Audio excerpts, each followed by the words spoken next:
Time After Time, 1979, wasn't just a science fiction romance about H.G. Wells chasing Jack the Ripper through modern San Francisco.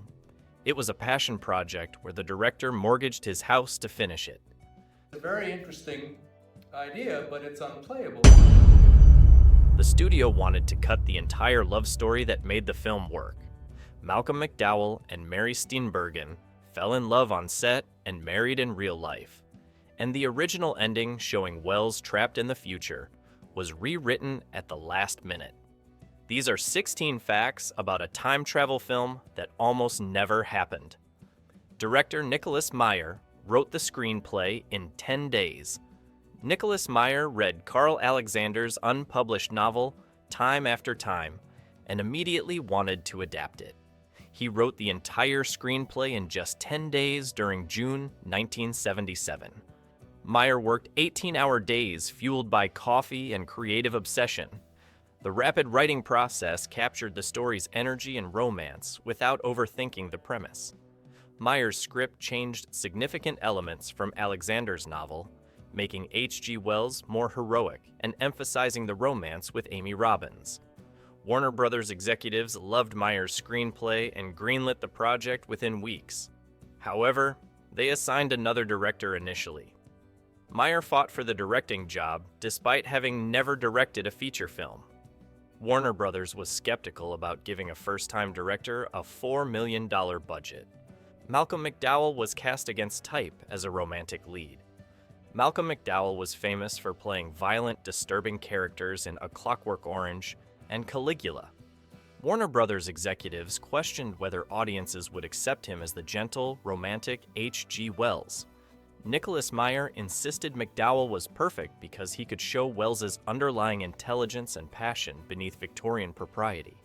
McDowell was tired of playing psychopaths and desperately wanted to prove his range.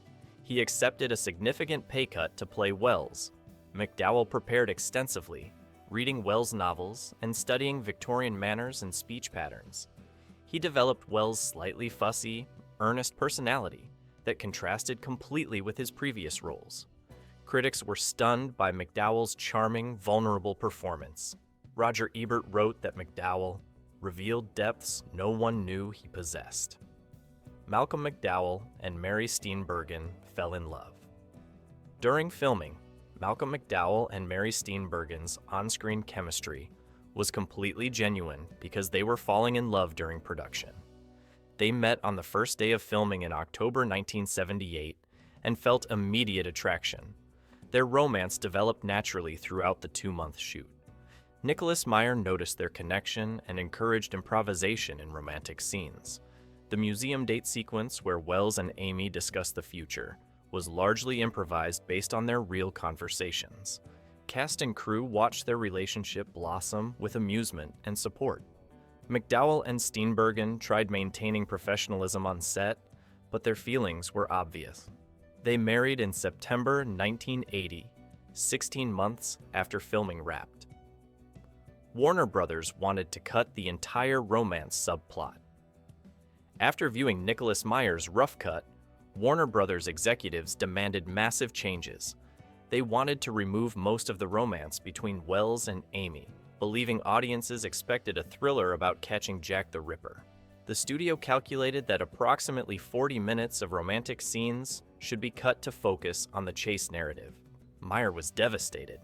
He argued the romance was the film's emotional core and that Wells's motivation for catching the Ripper was winning Amy's love. Warner Brothers remained unconvinced. Meyer threatened to remove his name from the film if the romance was gutted. He showed the uncut version to test audiences who overwhelmingly loved the love story. The Time Machine. Prop cost $60,000 and kept breaking down. The Victorian Time Machine prop was designed by production designer Edward Carfagno at a cost of $60,000, expensive for 1978. The elaborate brass and velvet contraption featured working lights, rotating mechanisms, and intricate Victorian clockwork details. It looked spectacular, but functioned terribly. The time machine's mechanisms constantly jammed during filming. The rotating seat wouldn't rotate smoothly. Lights flickered and died unexpectedly. The machine's motor overheated after running for more than 5 minutes. Every scene featuring the time machine required extensive technical preparation and multiple takes due to mechanical failures. The prop department worked overtime maintaining and repairing it throughout production. Nicholas Meyer joked that the time machine was appropriately temperamental for a Victorian invention. David Warner researched. Real Jack the Ripper case. Files obsessively. David Warner played Dr. John Leslie Stevenson, the time-traveling Jack the Ripper. Warner researched the historical Ripper murders extensively, studying Scotland Yard files and Victorian crime scene photographs. He became obsessed with understanding the killer's psychology. Warner read dozens of books analyzing the Ripper's possible identity and motivations. His research informed Stevenson's cold, analytical approach to murder. Warner played the character as chillingly rational rather than insane, believing the Ripper was a methodical killer who understood exactly what he was doing. The performance disturbed cast members. Mary Steenburgen later said, "Warner's intense preparation made him genuinely frightening between takes." Warner stayed in character during lunch breaks, maintaining Stevenson's disturbing calm. The film was shot almost entirely on location in San Francisco. Nicholas Meyer insisted on shooting in real San Francisco locations, rather than studio sets to emphasize the contrast between Victorian Wells and modern America. The production filmed in the Hyatt Regency Hotel, the Palace of Fine Arts, various downtown streets, and the Golden Gate Park. Location shooting created constant logistical nightmares. Traffic had to be controlled. Curious crowds gathered watching. Modern signs and cars had to be hidden or removed from shots. The elaborate chase scene through Fisherman's Wharf required closing busy tourist areas. Local businesses complained about disruptions. The San Francisco Film Commission received numerous complaints. Warner Brothers questioned whether location shooting was worth the expense and complications. Miklos Raza's musical score was his second-to-last film work. Legendary composer Miklos Raza, famous for scoring Ben-Hur and El Cid, came out of semi-retirement to compose time after time's lush romantic score. Raza was 72 years old and had largely stopped working on films. Nicholas Meyer personally convinced him to score the film, arguing it was a love letter to Victorian romanticism that deserved classical treatment. Raza spent 3 months composing a sweeping orchestral score, emphasizing romance over action. The main theme became one of his most beautiful late-career compositions. However, Raza's traditional approach clashed with Warner Brothers' desire for a contemporary sound. The studio wanted to add rock music and synthesizers. Meyer fought to keep Raza's score intact. The film's budget ran out with 10 days of shooting. Remaining Warner Brothers had budgeted $4 million for Time After Time. With 10 days of filming left, Nicholas Meyer learned the money was gone. The studio refused to provide additional funding, believing Meyer had mismanaged the budget through excessive location shooting and retakes. Meyer was desperate. He'd finally gotten his directing opportunity and couldn't leave the film unfinished. He made a stunning decision. He mortgaged his own house to finance the final 10 days of production. Meyer borrowed approximately $200,000 using his home as collateral. If the film flopped, he'd lose everything. The cast and crew were shocked by Meyer's commitment. Malcolm McDowell later said Meyer's sacrifice showed incredible belief in his own vision. Warner Brothers eventually reimbursed Meyer after the film's release, but for months he faced potential financial ruin. The gamble paid off, though the film's modest box office meant his profit was minimal. The Victorian London sequences were filmed on backlots in just 3 days. The opening Victorian London sequences establishing H.G. Wells's world were filmed on Warner Brothers backlot sets in just 3 days. Budget constraints made extended period filming impossible.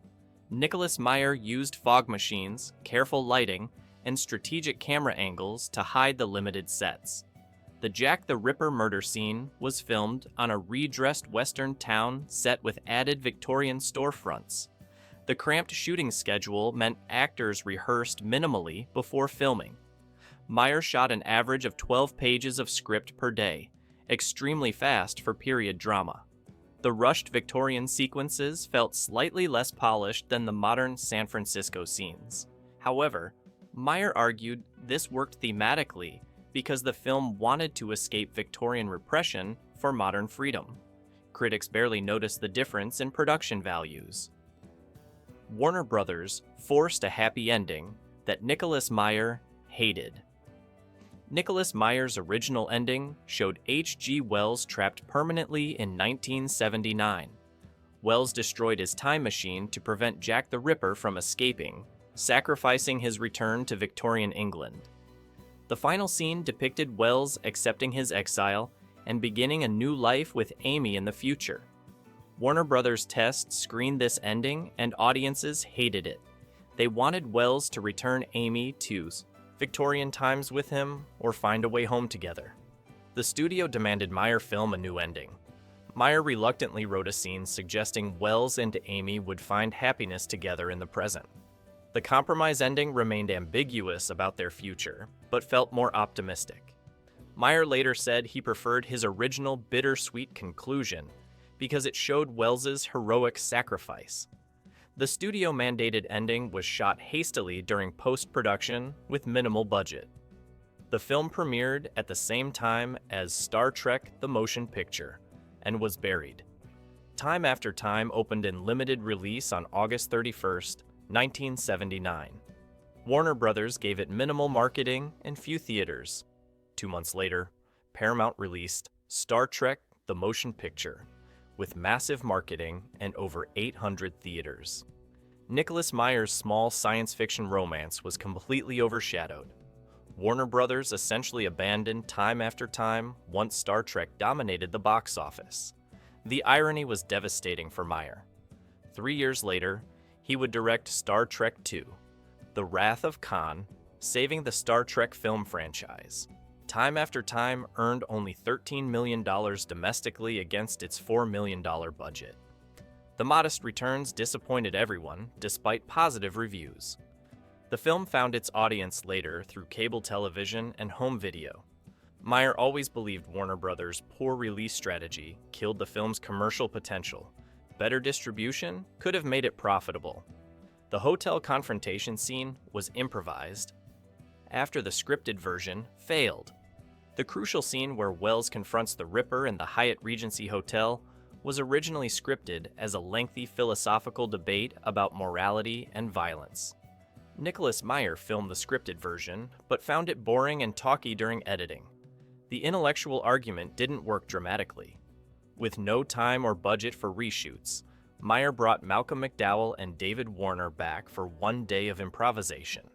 He asked them to replay the confrontation using their own words and instincts. The improvised version became intensely personal, with Wells expressing moral outrage and the Ripper coldly dismissing his Victorian idealism. McDowell and Warner created a powerful scene in one afternoon that worked far better than the original script. Meyer learned to trust actors' instincts over written dialogue. The improvised confrontation became the film's dramatic climax. Several critics cited it as the strongest scene in the film. Carl Alexander's original novel had a completely different ending. Carl Alexander's source novel ended drastically differently from the film.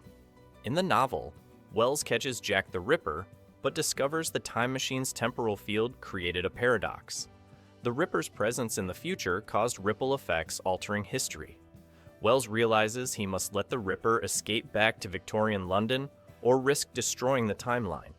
The philosophical conclusion questioned whether stopping evil justifies risking greater catastrophe. Nicholas Meyer found this ending too pessimistic and complicated for film. He wanted a straightforward good versus evil resolution where Wells defeats the Ripper without metaphysical consequences. Alexander was disappointed. His complex ending was simplified, but understood the commercial necessity. The novel's ambiguous morality about time travel was sacrificed for clearer heroism. Meyer's version made Wells an uncomplicated hero, rather than someone wrestling with impossible choices about causality and justice. Alternate ending. Nicholas Meyer filmed his original ending where Wells destroys the time machine and accepts permanent exile in 1979. The scene showed Wells watching his beloved machine burn in an alley, knowing he could never return to his Victorian life. He walks away sadly but purposefully. The final shot depicted Wells finding Amy at her bank, telling her, "I'm staying," and the two embracing while modern San Francisco bustled around them. Test audiences found this ending melancholic despite the romantic reunion. They wanted explicit reassurance that Wells and Amy would be happy. Warner Brothers demanded the lighter ending, suggesting clear happiness ahead. Meyer's original conclusion emphasized sacrifice and loss alongside love. The studio believed audiences needed pure joy, rather than bittersweet acceptance.